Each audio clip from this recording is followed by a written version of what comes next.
Au départ, la tâche ne leur a pas été du tout facile, vu les positions divergentes des États de l'Union africaine sur la prolifération des armes légères et de petit calibre. Au terme de leurs travaux, c'est le satisfecit général. Les 48 États membres de l'Union présents à la rencontre de Lomé sont parvenus à examiner et à adopter la stratégie de l'Union africaine sur les armes légères et de petit calibre. Aussi ont-ils désormais une position commune sur le traité du commerce des armes. Les résultats que nous avons obtenus sont satisfaisants, d'autant plus que les experts ont ensemble examiné et les différents points de vue ont trouvé des consensus. Et aujourd'hui, nous pouvons dire que les deux documents sont adoptés par les experts de l'Union africaine.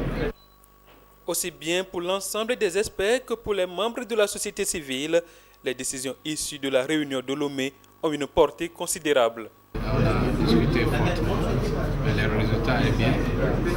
Nous pensons que l'Afrique a maintenant une position assez forte pour aller dans les négociations l'année prochaine. We're happy that the meeting was able to agree on a common position and that African states can now negotiate very strongly next year the United Nations for a good treaty, a robust treaty actually.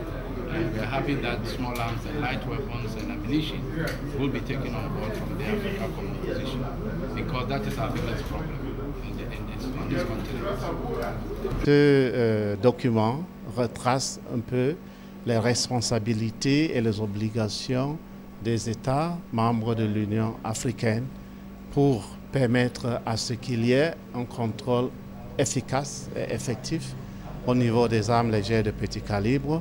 D'abord, dans le contexte national, cette stratégie prévoit ce que chaque État doit prendre comme mesure. Et au niveau sous-régional, cette stratégie s'appuie sur les arrangements institutionnels et les conventions et protocoles qui sont adoptés au niveau des différentes sous-régions. Maintenant seulement, l'Afrique pourra parler d'une seule et même voix pour imprimer sa vision du fléau à la conférence des Nations Unies de juillet 2012. En marge de cette rencontre, une conférence de presse a été initiée par le Centre régional des Nations Unies pour la paix et le désarmement en Afrique afin d'éclairer l'opinion publique sur le sujet.